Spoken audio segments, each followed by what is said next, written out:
மேம்படுத்தப்பட்ட சமூக பொருளாதார வளர்ச்சி அடைய மக்களுக்கு வழிகாட்டுவதே மக்கள் நீதி மையத்தின் முதன்மை பணி.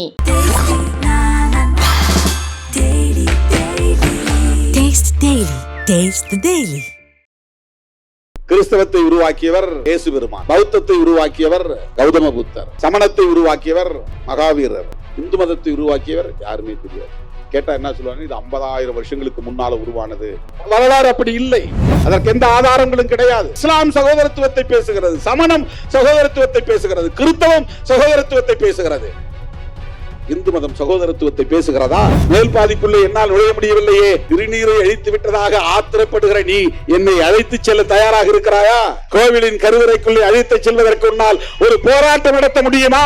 முருகபக்தர் மாநாட்டிலே போய் அமர்ந்திருக்கிற போது அண்ணாவை இழிவுபடுத்தி வீடியோ ஒளிபரப்புகிறார்களே, அதையெல்லாம் எப்படி உங்களால் வேடிக்கை பார்க்க முடிகிறது?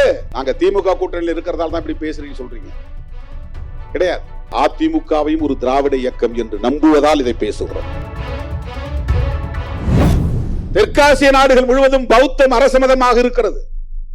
ஐரோப்பிய நாடுகள் முழுவதும் கிறிஸ்தவம் அரச மதமாக இருக்கிறது.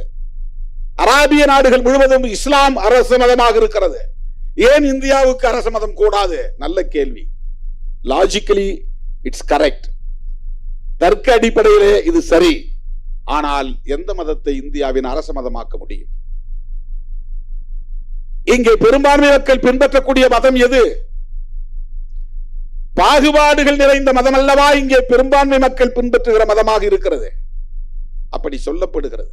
ஒரு காலத்தில் இது இந்து மதம் என்ற ஒரு வடிவம் கிடையாது. முருகனுக்கே தனி மதம் இருந்தது. நாம் கும்பிடுகிற முருகனுக்கே கௌமாரம் என்ற பெயரிலே, வடமொழியிலே குமாரம், தமிழில சொன்னா குமாரம் அப்படிங்கிற ஒரு மதம் இருந்தது. அதான் ஷண்மதங்கள், 6 மதங்கள். சைவம், வைணவம், காணபத்தியம், கணபதியை கும்பிடுறது, அந்த மதத்துக்கு பேரு காணபத்தியம். கௌமாரம் முருகனை கும்பிடுவது, சௌரம் சூரியனை கும்பிடுவது, சாக்தம் சக்தியை கும்பிடுவது, இதெல்லாம் மதங்களின் பெயர் வடமொழியிலே, சான்ஸ்கிரிட்ல. இந்த 6 மதங்களை ஒருங்கிணைத்துதான் இந்து மதம் என்று இன்றைக்கு அழைக்கிறார்கள். இதெல்லாம் தனித்தனி மதங்கள். சைவம் வேறு மதம், வைணவம் வேறு மதம். அப்புறம் இடைக்காலத்துல பெரிய மோதல் ஏற்பட்டு, மதமாற்றம் ஏற்பட்டு, வன்முறைகள் நிகழ்ந்து, அதனால் படுகொலைகள் நிகழ்ந்து, ரத்த ஆறு ஓடிய பிறகு அரியும் அரணும் ஒன்றுதான். அரி என்றால் திருமால், அரண் என்றால் சிவன். அதனால்தான் நிறைய பேர் ஹரிஹரன் பேர் வைப்பான். ஒன்னா 2 பேரும் ஒண்ணுதாயா, தனித்தனியா பேர் வச்சுக்காத. அரியும் சிவனும் ஒண்ணு, அறியாதவன் வாயில மண்ணுங்கிற பழமொழி அப்படிதான் வந்தது. அரியும் சிவனும் ஒண்ணு, அறியாதவன் வாயில மண்ணு. ஏன்னா 2 வேற வேற இருந்து சண்டை போட்டுக்கிட்டாங்க. அதை ஒன்னாக்குற முயற்சி பல ஆண்டுகள் ஆதிசங்கரர் உட்பட பலரும் முயற்சி செய்து ஒன்னாக்குனாங்க. அதெல்லாம் தனித்தனியா. அப்ப இந்து ரிலீஜன் ஒண்ணு கிடையாது. அந்த காலத்துல பார்ப்பனர்களுக்கு இருந்த மதம் தான் வேதிக் ரிலீஜன், வைதிக மதம். அவங்களது இந்து கிடையாது. சைவ மதம்ங்கிறது இந்து மதம் கிடையாது. வைணவ மதங்கிறது இந்து மதம் கிடையாது. இதெல்லாம் வெள்ளைக்காரன் வந்த பிறகு 1800களின் தொடக்கத்துல 19ஆம் நூற்றாண்டுல தான். இப்ப நம்ம இருக்கிறது 21ஆம் நூற்றாண்டு. 200 ஆண்டுகளுக்கு முன்னாலே ஏற்பட்ட மாற்றம் தான். இந்து ரிலீஜன் என்கிற ஒரு மதம் தோன்றவே இல்லை. இதை உருவாக்கியவர் யார் என்று சொல்ல முடியாது. இஸ்லாத்தை உருவாக்கியவர் நபிகள் நாயகம், கிறிஸ்தவத்தை உருவாக்கியவர் இயேசு பெருமான், பௌத்தத்தை உருவாக்கியவர் கௌதம புத்தர், சமணத்தை உருவாக்கியவர் மகாவீரர், இந்து மதத்தை உருவாக்கியவர் யாருன்னே தெரியாது. கேட்டா என்ன சொல்லுவாங்க, இது 50,000 வருஷங்களுக்கு முன்னால உருவானது, அதனால இது யாரு உருவாக்குனாங்க தெரியாது. 5 லட்சம் வருஷத்துக்கு முன்னால உருவானது, யாரு உருவாக்குனாங்க தெரியாது. வரலாறு அப்படி இல்லை, அதற்கு எந்த ஆதாரங்களும் கிடையாது. ஏதோ ஒரு வகையில இன்றைக்கு இந்து என்கிற வடிவம் வந்து விட்டது, சரி. அந்த மதத்தை இந்தியாவின் அரச மதமாக அறிவிப்பதிலே பிரச்சனை இருக்கிறது. அதை பேசுவோம். ஏன் அறிவிக்க முடியாம போச்சு? ஏன் ஸ்டேட் ரிலீஜன் உருவாகவில்லை? இந்தியா ஏன் மதசார்பற்ற அரசாக இருக்க வேண்டும்? இது அன்றைய கான்ஸ்டிடியூயன்ட் அசெம்பிளி என்கிற அரசியல் அமைப்பு சட்டத்திற்கான சபையிலே விவாதிக்கப்பட்டதா இல்லையா? புரட்சியாளர் அம்பேத்கரோடு பலரும் விவாதித்தார்களா இல்லையா? இந்த பிரியாம்பிள்லே கடவுளின் பெயரால் முடிக்க சொன்னாங்க நிறைய பேர். கடைசியா முடிக்கிறப்போ கடவுளின் பெயரால் இதை நாங்கள் ஏற்றுக்கொள்கிறோம் அரசமைப்பு சட்டமாக அப்படின்னு முடிக்க சொல்லி தான் வற்புறுத்தினாங்க. ஒற்றை ஆளாக இருந்து புரட்சியாளர் அம்பேத்கர் அவர்கள் அதையெல்லாம் எதிர்த்து நின்று வெற்றி கண்டார். அவர் மட்டும் இல்லாமல் வேறு எவராவது இந்த அரசமைப்பு சட்டத்தை எழுதக்கூடிய வாய்ப்பை பெற்றிருந்தால் இந்தியாவின் அரச மதமாக இவர்கள் சொல்லுகிற இந்த மதம்தான் ஸ்டேட் ரிலீஜன் என்றாகி இருக்கும். ஏன் இதை ஸ்டேட் ரிலீஜனாக அறிவிக்கப்படவில்லை என்று சொன்னால், இந்த மதம் அடிப்படையிலேயே பாகுபாடுகளை கொண்ட மதமாக இருக்கிறது. உலகத்தில் எந்த மதமும் பிறப்பின் அடிப்படையில் உயர்வு தாழ்வை ஏற்கவில்லை. எல்லா மதமும் சகோதரத்துவத்தை மட்டுமே அடிப்படை கோட்பாடாக கொண்டிருக்கிறது. ஆன்மா, உயிர் மூச்சு கோட்பாடு என்னன்னா ஃப்ரெட்டர்னிட்டி என்பதுதான். அதான் திராவிடியன் பிரதர்ஹுட் அப்படின்னு அவர் சொன்னார். ஆனா உலகம் முழுவதுமே எல்லா மக்களும் எந்த ரேஸ் அண்ட் எத்னிசிட்டி, எந்த ஒரு வேறுபாடும் இல்லாமல் உலக மாந்தர் அனைவரும் சகோதரர்கள் என்று சொல்லுகிற மதங்களாக அவையெல்லாம் வளர்ச்சி அடைந்திருக்கின்றன. எந்த மதத்தை எடுத்தாலும் அதுல சகோதரத்துவம் உண்டு. அண்ணன் தம்பியா இருப்போம், அன்பை வளர்ப்போம். பௌத்தம் அதுதானே சொல்லுது. பௌத்தத்துல கடவுள் கிடையாது, வழிபாடு கிடையாது, சடங்கு சம்பிரதாயங்கள் கிடையாது, தனி மனித ஒழுக்கத்தையும் சமூக ஒழுக்கத்தையும் பேசுகிற ஒற்றை மதம். அந்த காலத்தில் வேதிக் ரிலிஜன், வேத மதத்தை சார்ந்தவர்கள் இதை நாத்திக மதம் என்று பரப்பினார்கள். அதனால்தான் அழித்தொழித்தார்கள். பௌத்தத்தை நாத்திக மதம் என்று சொல்லிதான் அழித்தொழித்தார்கள். வேறு எந்த ஒரு தேசத்திலும் இல்லாத அளவுக்கு இந்தியாவிலே பௌத்தம் செழித்தோங்கி இருந்த வரலாறு இன்றைக்கு நம்முடைய விருது பெற்ற ஜம்புலிங்கம் அவர்கள் குறிப்பிட்டார். தமிழ்நாட்டில் பௌத்தம் செழித்திருந்தது. இன்றைக்கு எங்கே? சிலைகள் எல்லாம் ஏன் உடைக்கப்பட்டன? அம்பேத்கர் சிலைகளை உடைக்கிற அந்த செயல் இருக்கிறதே, அது புத்தர் சிலைகளை உடைத்த வரலாற்றின் எச்சம். அது புத்தர் சிலையை உடைத்த அந்த பண்பாட்டின் எச்சம். அது ஒரு பண்பாட்டு எச்சம். அம்பேத்கர் சிலையை உடைக்கிறான்னா புத்தர் சிலையை உடைச்ச வரலாறு. அவன் முன்னோர் புத்தர் சிலையை உடைச்சான், அவன் வாரி சிலைக்கு அம்பேத்கர் சிலையை உடைக்கிறான். அதே சாதியவாதி நாளைக்கு திருமாவளவன் படத்தையும் எரிப்பான். ஏன்னா அது பண்பாட்டு எச்சம். அது தொடருது, அது அவனுடைய ஜீன்லயே அது வருது. ஏன் குடிசையை கொளுத்துறான்னா, அன்னைக்கு பௌத்த பள்ளிகளை கொளுத்துறான். எங்கெல்லாம் பௌத்த மடம் இருக்கோ அந்த மடத்தை கொளுத்துறான். எங்கெல்லாம் பௌத்த பிக்குகள் இருந்தார்களோ தேடி போய் கழுத்தை எடுத்து கொன்றார்கள். அந்த மதத்தை அடியோடு வேரோடு வேரடி மண்ணோடு வெட்டி சாய்ப்போம் என்பதை போல அந்த மதத்தை அழித்தொழித்தார்கள். அது நல்ல கருத்துக்களை பரப்பியது, நாத்திக கருத்துக்களை பரப்பியது என்று குற்றம் சாட்டினார்கள். நல்ல கருத்துக்களை பரப்பிய ஒரு இயக்கத்தை, பௌத்த இயக்கத்தை அழித்தொழித்தார்கள். அந்த மதம் சகோதரத்துவத்தை பேசுகிறது, இஸ்லாம் சகோதரத்துவத்தை பேசுகிறது, சமணம் சகோதரத்துவத்தை பேசுகிறது, கிறிஸ்தவம் சகோதரத்துவத்தை பேசுகிறது. இந்து மதம் சகோதரத்துவத்தை பேசுகிறதா? மேல் பாதிக்குள்ளே என்னால் நுழைய முடியவில்லையே, திருநீரை அழித்து விட்டதாக ஆத்திரப்படுகிற நீ என்னை அழைத்து செல்ல தயாராக இருக்கிறாயா? கோவிலின் கருவறைக்குள்ளே அழைத்து செல்வதற்கு முன்னால் ஒரு போராட்டம் நடத்த முடியுமா?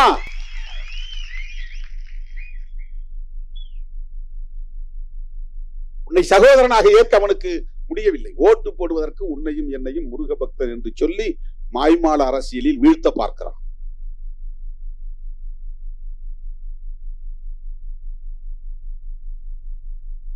இந்து மதத்தில் சகோதரத்துவம் இல்லை என்பதனால் அரசியல் நிர்ணய சபையில் வெகுவாக விவாதிக்கப்பட்டு இந்த மதத்தை அதிகாரபூர்வமாக அரசமைப்பு சட்டத்தின் மூலம் அரச மதம் என்று அறிவிக்க கூடாது என்கிற நிலைப்பாட்டை எடுத்தார்கள்.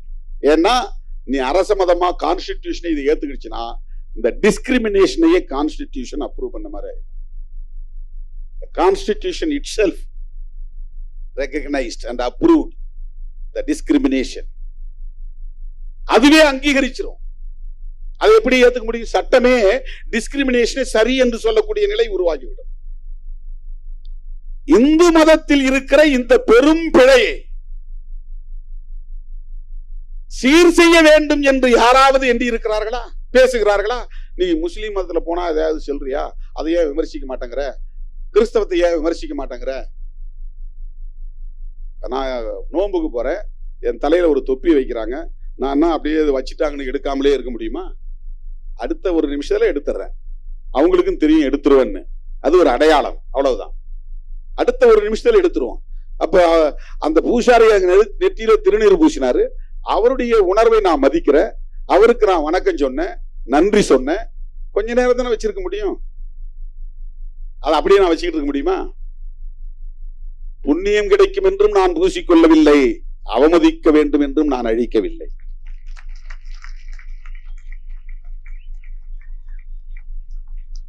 இது அந்த அற்பர்களுக்கு தெரியாது.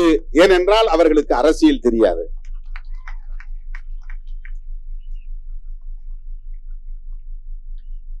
என் மீது நம்பிக்கை வைத்திருப்பவர்கள், என் மீது பாசம் வைத்திருப்பவர்கள் இன்றைக்கு கூட பல கோவில்களுக்கு அழைக்கிறார்கள். நான் போகிறேன். கும்பத்திலே கலசத்திலே தண்ணீர் ஊற்ற சொல்லுகிறார்கள், ஊற்றுகிறேன். இதெல்லாம் எனக்கு 100 வருஷம் வாழணும் அப்படிங்கிற ஆசைப்பட்டு தான் செய்யறேனா? என் தாய் என்னை வீட்டுக்கு வரவேற்கிற போது ஆழம் எடுத்து நெற்றியிலே திருநீறு பூசுகிறார். அதை ஏற்றுக்கொள்கிறேன். என் தாய்க்கு என்ன மதிப்பை கொடுக்கிறேனோ அப்படி என் மக்களுக்கும் நான் மதிப்பளிக்கிறேன். அவ்வளவுதான். அது மக்கள் மீது நான் கொண்டிருக்கிற ஒரு மதிப்பு, அவர்களின் உணர்வுகளுக்கு நான் செலுத்துகிற மதிப்பு. தோழர்களே, இந்து மதத்தில் சகோதரத்துவம் இல்லை என்பதை இந்திய அரசமைப்பு சட்டம் சொல்கிறது. அதனால்தான் அதை அரச மதமாக இந்திய அரசமைப்பு சட்டம் ஏற்றுக்கொள்ளவில்லை. இதுதான் ரொம்ப முக்கியமான செய்தி. இதுதான் ரொம்ப முக்கியமான செய்தி. This is the message we have to bring it to the people. There is no equality in Hindu religion. Only discrimination is there. அங்கே அரசமைப்பு சட்டத்தில் ஏன் இதை ஏற்றுக்கொள்ளவில்லை என்றால் சகோதரத்துவம் இல்லை, சமத்துவம் இல்லை. சகோதரத்துவம் இல்லாத இடத்தில் சமத்துவம் இருக்காது. உலகத்தில் உள்ள எல்லா மதங்களும் சகோதரத்துவத்தை ஏற்றுக்கொண்டிருக்கிற போது இந்து மதம் ஏன் சகோதரத்துவத்தை ஏற்றுக்கொள்ளவில்லை என்பதை மோகன் பகவத் சொல்லுவாரா? அதற்கு விளக்கம் சொல்லுவாரா? மோடி சொல்லுவாரா? அமித்ஷா சொல்லுவாரா? RSS அமைப்புகளை சார்ந்தவர்கள் சொல்லுவார்களா? நீ என்னை சங்கராச்சாரியாக ஆக்க வேண்டும் என்று நான் சொல்லவில்லை. உன்னுடைய சகோதரனாக ஏற்றுக்கொள் என்று தான் சொல்லுகிறேன். உன்னால் அது முடியாது. ஆனால் என்னை நீ இந்து என்று சொல்லி ஏய்க்க பார்க்கிறாய், முருக பக்தன் என்று சொல்லி ஏய்க்க பார்க்கிறாய். தமிழ்நாட்டிலே முருக பக்தர்கள் மட்டும்தான் இருக்கிறார்களா? அதை விட அதிகமாக ஐயப்ப பக்தர்கள் இருக்கிறார்கள். முருக பக்தர் மாநாட்டிலே போய் அமர்ந்திருக்கிற போது அண்ணாவை இழிவுபடுத்தி வீடியோ ஒளிபரப்புகிறார்களே, அதையெல்லாம் எப்படி உங்களால் வேடிக்கை பார்க்க முடிகிறது? இது எங்கே போய் முடியும்? நாங்க திமுக கூட்டணியில் இருக்கிறதால தான் இப்படி பேசுறீங்க சொல்றீங்க. கிடையாது. அதிமுகவையும் ஒரு திராவிட இயக்கம் என்று நம்புவதால் இதை பேசுகிறோம். அதிமுக தலைவர்களும் தொண்டர்களும் பெரியார் வழி வந்தவர்கள் என்று நம்புவதால் இதை பேசுகிறோம். இல்லைன்னா அதை பேச போறதில்லை. அதை பேச வேண்டிய அவசியமும் இல்லை. இன்னைக்கு என்ன நிலைமை? மனைப்பட்டா கேட்டு போராடிய வரலாறு பாஜகவுக்கு உண்டா? எத்தனை முருக பக்தர்களுக்கு மனைப்பட்டா இல்லாமல் இருக்கிறது? கோடிக்கணக்கான பேர் மனைப்பட்டா இல்லாமல் இருக்கிறார். உலகத்தில் எந்த நாட்டிலும் மனைப்பட்டா கேட்டு மனு போடுகிற அவலம் கிடையாது, இந்தியாவை தவிர. இந்தியாவை தவிர உலகத்தில் எந்த நாட்டிலும் மண்ணின் மைந்தர்கள் எனக்கு மனைப்பட்டா இல்லை, நான் புறம்போக்கிலே கிடக்கிறேன், ஏரி புறம்போக்கிலே, குட்டை புறம்போக்கிலே, அத்தம் புறம்போக்கிலே கிடக்கிறேன், குடிசையிலே கிடக்கிறேன், எனக்கு வீடு மனைப்பட்டா வேண்டும் என்று மனு போடுகிற அவலம் உலகத்தில் இந்திய மண்ணில் மட்டும்தான் இருக்கிறது. அந்த மக்களுக்காக என்ன போராட்டங்களை நீங்கள் முன்னெடுத்திருக்கிறீர்கள்? மண்ணுரிமை போராட்டம் நடத்தியவர்கள் விடுதலை சிறுத்தைகள். மனைப்பட்டா இல்லாத அனைவருக்கும் மனைப்பட்டா வழங்க வேண்டும் என்று கோரிக்கை வைத்து 5 கோரிக்கைகளை முன்வைத்து நாம் போராட்டம் நடத்தி இருக்கிறோம். ஃபீல்டுக்கே வராதவன் இன்னைக்கு உட்கார்ந்துட்டு எங்கே ஒரு மூலையில பேஸ்புக்ல எழுதிட்டு இருக்கிறான். அவனுக்கு ஃபீல்டு எக்ஸ்பீரியன்ஸ் என்னன்னே தெரியாது. 1 கிலோமீட்டர் தூரம் அவன் பயணித்தாதான் தெரியும் இந்த சாதி இறுக்கம் நிறைந்த சமூக கட்டமைப்பிலே பாயிண்ட் டு பாயிண்ட் டிராவல் பண்றது எவ்வளவு பெரிய ஸ்ட்ரகிள்ங்கிறது அவனுக்கு தெரியாது. ஒரு கொடியேற்றுவது என்பது எவ்வளவு பெரிய யுத்தம் என்பது களத்தில் நிற்கிற நமக்குத்தான் தெரியும். இந்த மக்களுக்கான பிரச்சனைகளை வெளிச்சம் போட்டு அம்பலப்படுத்தியது இந்த இயக்கம். அதெல்லாம் யாரு புரிந்து கொள்ள முடியாது. சோசியல் மீடியாவில் கண்டவெல்லாம் கண்டதை எழுதுறான். நான் அவர்களுக்காக பேசவில்லை. என்னை பின்பற்றக்கூடிய உங்களுக்கு ஒவ்வொரு தளத்திலும் ஒவ்வொரு களத்திலும் கொள்கை அடிப்படையிலான புரிதல் தேவை. கொள்கை அடிப்படையிலான புரிதல் தேவை. அவன் சொல்ற மாதிரி ஏதோ டிஎம்கே விட இவங்க டைப் ஆயிட்டாங்க, அதனால தான் இப்படி ஏடிஎம்கே பக்கம் போகாம இருக்கிறாங்க அப்படின்னு இந்த கட்சியின் தொண்டன் புரிந்து கொள்ளக்கூடாது, இந்த கட்சியின் தலைவர்கள் புரிந்து கொள்ளக்கூடாது, தவறாக புரிந்து கொள்ளக்கூடாது. இதை சொல்றதுக்கே ஒரு போல்ட்னஸ் வேணும். நாங்க இவங்களோட சேர மாட்டோம், இவங்களோட சேர மாட்டோம், இவங்களோட நாங்க டிராவல் பண்ணுவோம், தொடர்ந்து டிராவல் பண்ணுவோம் அப்படிங்கிறது அதுக்கு ஒரு கட்ஸ் வேணும். வேற யாராவது சொல்லுங்க பார்ப்போம். அரசியல் களத்துல எங்களுக்கு ஏற்படுகிற இழப்புகளை பற்றி நாங்கள் கவலைப்படவில்லை. தேர்தல் இழப்புகளை பற்றி, தற்காலிக இழப்புகளை பற்றி, கருத்தியல் ரீதியாக இந்த மண்ணை பண்படுத்திய தலைவர்கள், பெரியார் உள்ளிட்ட தலைவர்கள் இன்றைக்கு விமர்சிக்கப்படுவதை, அவர்களுக்கு எதிரான அரசியல் பேசப்படுவதை அதிமுக போன்ற கட்சிகள் எப்படி வேடிக்கை பார்க்கிறது? இன்றைக்கும் தோழமையோடு தான் இதை நான் சுட்டி காட்டுகிறேன். அதிமுகவை இன்றைக்கும் ஒரு திராவிட இயக்கமாக நம்புவதால், ஒரு தோழமை இயக்கம் என்று கருதி இதை நான் முன்வைக்கிறேன். ஜெயலலிதா அம்மையார் பார்ப்பன சமூகத்தில் பிறந்தவர்தான். அவர் வெறும் தேர்தலுக்கான பிரச்சாரமாக செய்யவில்லை, உளப்பூர்வமாக சொன்னார், பாஜகவிடம் நாங்கள் ஏமாந்து விட்டோம், மோடியிடம் நாங்கள் இனி எந்த காலத்திலும் உறவு வைத்துக் கொள்ள மாட்டோம். அவர் சொன்ன வாக்குறுதியை நிறைவேற்ற வேண்டாமா? ஜெயலலிதா அவர்களின் வழிவந்தவர்கள், RSS இயக்கத்தை எச்சரித்தவர் எம்ஜிஆர். அவர் தமிழ் மண்ணை சார்ந்த எந்த சாதியிலும் பிறக்காதவர். இந்த சாதியில் நான் ஓபிசி அல்லது எம்பிசி அல்லது ஷெட்யூல் காஸ்ட் அப்படின்னு சொல்லக்கூடிய எந்த பட்டியலுக்குள்ளும் வராதவர் எம்ஜிஆர். ஆனால் அவருக்கு இந்த மண்ணின் மீது அக்கறை இருந்தது, இந்த மக்களின் மீது அக்கறை இருந்தது. பெரியார் பேசிய சமூக நீதி அரசியலில் நம்பிக்கை இருந்தது. பெரியார் கொண்டு வந்த எழுத்து சீர்திருத்தத்தை சட்டப்பூர்வமாக்கினார். பெரியார் நூற்றாண்டு விழாவை சிறப்பாக கொண்டாடினார். அந்த எம்ஜிஆர் RSS காரர்களை எச்சரித்தாரா இல்லையா? விமர்சித்தாரா இல்லையா? இன்றைக்கு அவர்கள் எதற்காக இந்த மாநாட்டை நடத்தினார்கள்? என்ன கோரிக்கையை முருக பக்தர்கள் வைத்தார்கள்? மதத்தின் பெயரால் மக்களை பிளவுபடுத்துகிறார்கள். இந்துக்கள் அல்லாதவர்கள் என்கிற பெயரிலே இங்கே சமூக பிளவினையை உருவாக்க பார்க்கிறார்கள். ஒரு காலத்தில் தேச பிரிவினை என்கிற கருத்து இருந்தது. இன்றைக்கு சமூக பிரிவினைவாதம் என்பது இங்கே நடக்கிறது. சமூக பிளவினைவாதம் நடக்கிறது. இதை செய்யக்கூடிய அரசியல் தான் சங் பரிவார் அரசியல். இதுதான் இந்துத்துவா. சிவபெருமானை பற்றி பேசுவதோ மகாவிஷ்ணுவை பற்றி பேசுவதோ அல்ல இந்துத்துவா. அது ஹிந்துயிசம், இது Hindutva. Hinduism is entirely different from Hindutva. Hindutva is an agenda of Sangh Parivas. Hinduism அப்படிங்கிறது மக்களுடைய நம்பிக்கை, அது ஒரு நம்பிக்கை, அது ஒரு பிலீஃப். Hinduism. இந்துத்துவா என்பது சங் பரிவார்களின் செயல் திட்டம். அது அதுல ஒன்று கான்ஸ்டிடியூஷனை தூக்கி எறிவது, ஸ்டேட் ரிலீஜனை டிக்ளேர் செய்வது, இந்தியா அல்லது பாரத் என்கிற பெயரை மாற்றி இந்துஸ்தான் அல்லது இந்து ராஷ்டிரா என்று டிக்ளேர் செய்வது. இதெல்லாம் நடந்தா என்ன ஆகும்? 2000 வருஷங்களுக்கு பின்னால் மீண்டும் இந்தியா போகும். 2000 வருஷங்களுக்கு முன்னால் எப்படி இந்தியா இருந்ததோ அப்படித்தான் இந்தியா போகும். அதை தடுக்க வேண்டிய தேவை இருப்பதனால் சங் பரிவார்களிடம் எச்சரிக்கையாக இருங்கள் என்று சொல்லுகிறோம். அதனால்தான் அந்த கருத்துள்ள இடதுசாரி சக்திகளோடு நாம் கைகோர்த்து நிற்கிறோம். திமுக உள்ளிட்ட மதசார்பற்ற முற்போக்கு கூட்டணி, அந்த கூட்டணிக்கு பேர் கலைஞர் எப்படி வச்சிருக்காரு பாருங்க, மதசார்பற்ற முற்போக்கு கூட்டணி.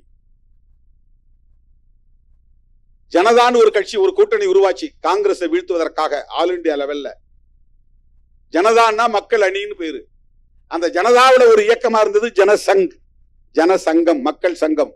அதுதான் பிற்காலத்துல பாரதிய ஜனதான் மாறிச்சு. அதுல இருந்து பிரிஞ்சு வந்தவங்கல்ல ஜனதா தள், அதுல விபி சிங் ஒரு முக்கியமான தலைவர். அந்த ஜனதா தள் பிரியும் போது தேவகவுடா போன்ற தலைவர்கள்லாம் ஜனதா தள் செக்யூலர் அப்படின்னு பேர் வச்சாங்க. தலைவர்கள் நமக்கு முன்னர் இருந்த தலைவர்களை எப்படி இந்த செக்யூலரிசத்தின் மீது ஒரு ஈடுபாடு கொண்டிருக்கிறார்கள். கருத்து ஊன்றி தலைப்பை கூட, ஒரு இயக்கத்தின் தலைப்பில் கூட செக்யூலர் அப்படிங்கிற ஒரு பெயரை வச்சிருக்காங்க பாருங்க. Janata Dal united, Janata Dal secular. செக்யூலரிசம்ங்கிறது நீண்ட நாட்களாக அரசியல் புழக்கத்தில் இருந்து வருகிறது.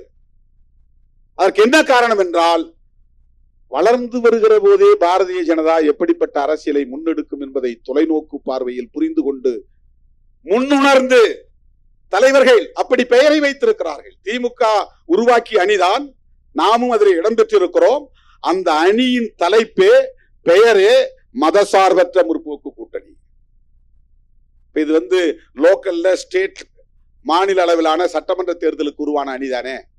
இங்க என்ன செக்யூலர் ஃப்ரண்ட் தேவையில்லையே அப்படின்னு சொல்லலாம்.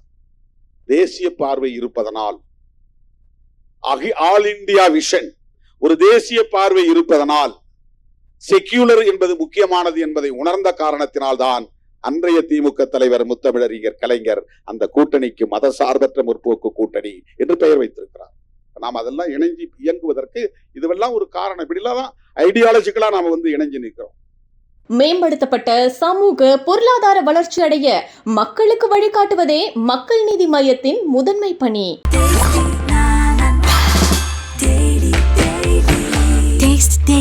Taste the Daily.